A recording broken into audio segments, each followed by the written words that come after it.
Assalamu alaikum al'ummar Najeriya. Sunana Ali Muhammad Idris wanda kuka fi sani da Al'atuwa ko kace Madagwal. Ina kira ga al'ummar Najeriya musamman 'yan uwana matasa. Ga zaɓe na 2023 yana tunkaro mu. Ina kira ga 'yan uwana matasa. Mi siyasa ba da gaba ba. Mi siyasa mai tsafta. Mi siyasa domin neman 'yancinmu.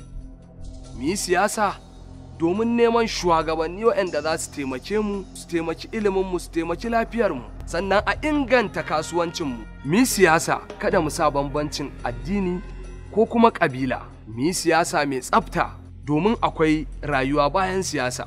Mulki na Allah ne, Allah ke ba da mulki ga wanda ya so a lokacin da ya so.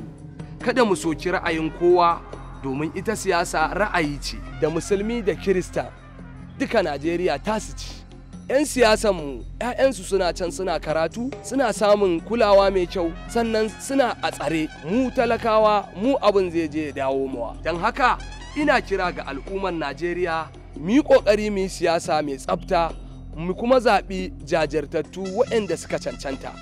Sannan mu ma kuma mu canza ɗabi'unmu marasa kyau da halayenmu marasa kyau, mu koma zuwa ga Allah, mu yi addu'a, insha Allahu Allah zai amshi addu'an mu kuma zai zaɓa mana abin da ya fi zame mana alkhairi, sannan kuma Allah ya kawo mana tsaro da zaman lafiya da kuma ingantacciyar rayuwa. Allah kuma ya albarkaci ƙasanmu Najeriya, Allah ya albarkaci al'ummar Najeriya, Allah ya ba mu zaman lafiya. Ni ne dai naku Ali Muhammad Idris wanda mutane suka fi sani da Al'atuwa ko kace Madagwal.